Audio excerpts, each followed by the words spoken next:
Hey guys, and welcome back to another episode of Nuances with Nura. When I first sat down to write this episode, I thought it was going to be about the gym. But the more I wrote, the more I realized it wasn't really about the gym at all.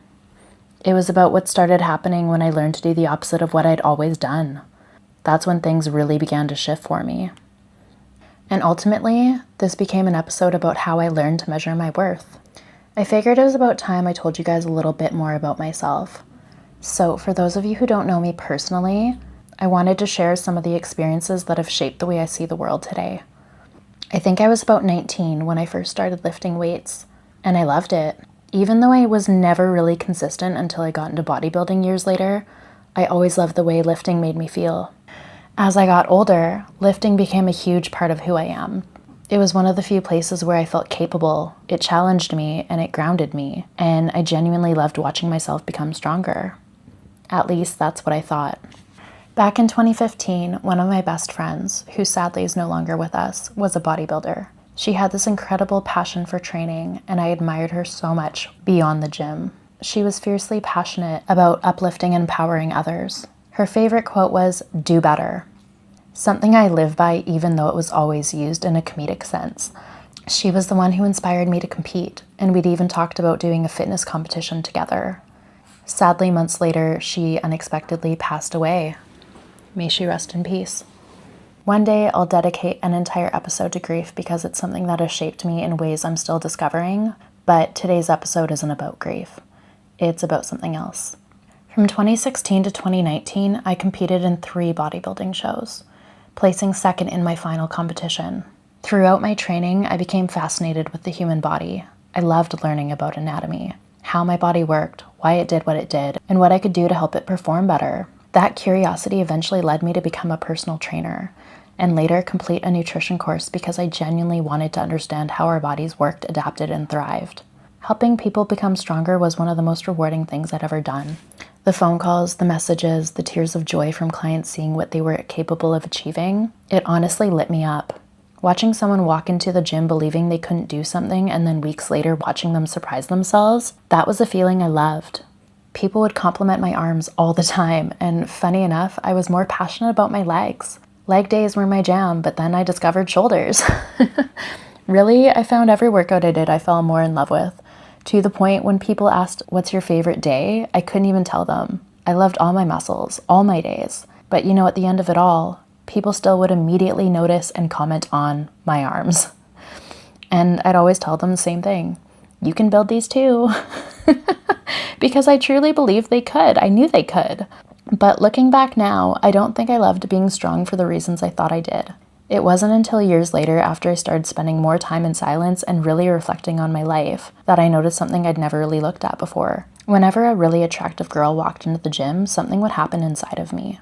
Because let's be honest, those of you who know me know I rarely wear makeup unless it's for an occasion. But whenever I saw someone I thought was really beautiful, something inside me would get triggered.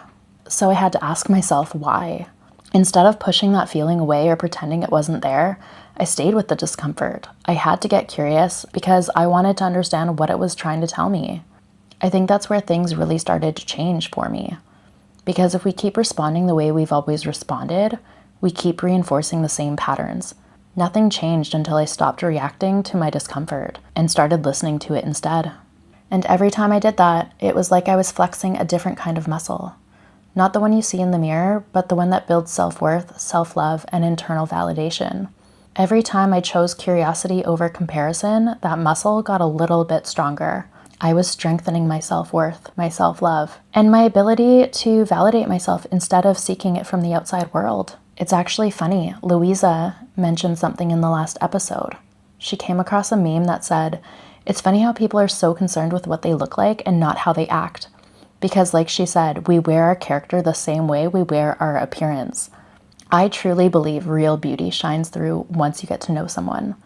It's almost like their face changes, not physically, but through the way they treat people, the way they carry themselves, and the way they make others feel.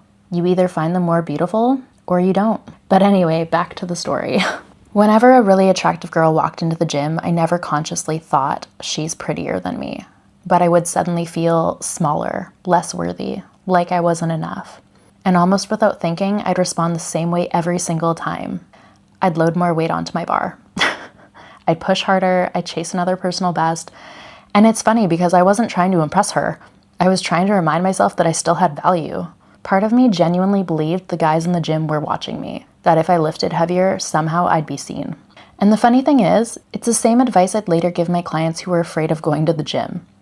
They're not looking at you, I promise. Because they weren't. Yet I still needed to feel seen and validated. Funny how I was handing out advice I hadn't fully taken myself. Lifting heavy validated me.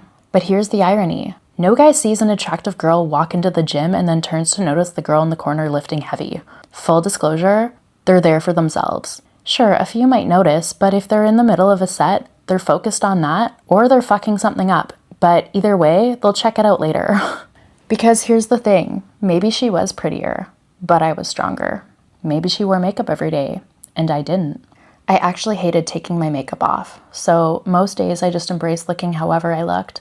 Even if it bothered me some days with the thought in the back of my mind telling me, if I saw someone I knew today, would how I look bother me?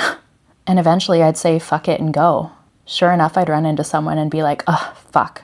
But who knows, maybe I manifested it that way. Truthfully, it helped me become stronger in the long run. It's exposure therapy. And now I'm wondering, what little negotiations do you have with yourself before you leave the house? We all have them. But if I couldn't compete with beauty, I could compete with strength. And that became my way of feeling enough. Looking back now, I guess the gym was never really just about fitness for me. It was one of the ways I learned to cope.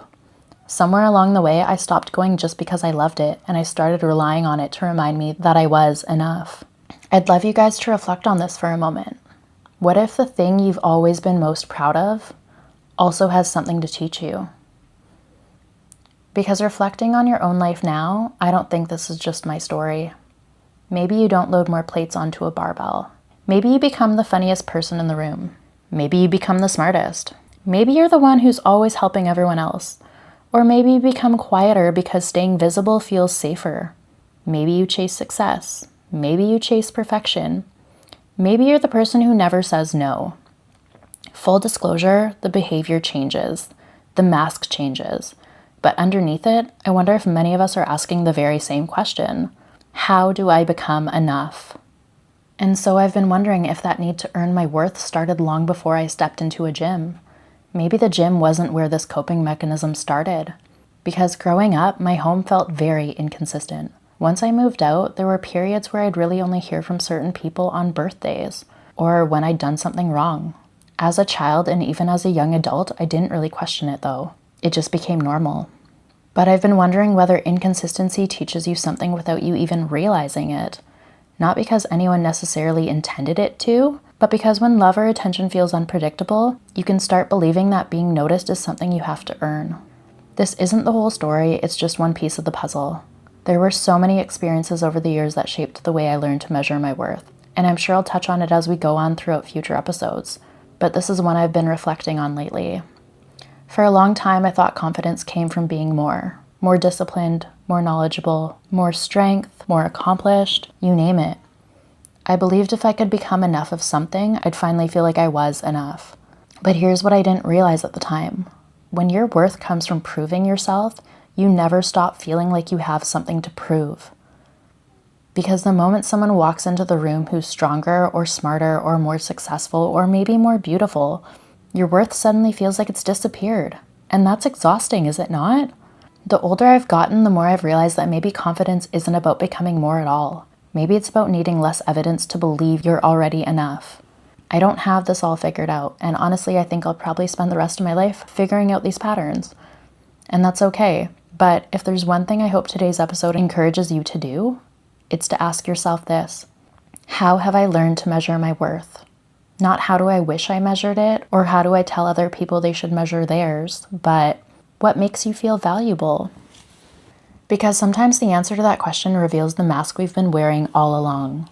One thing I've come to realize is that I don't have to reject something I love just because I understand it differently now. Healing isn't about throwing away my past, it's about understanding it.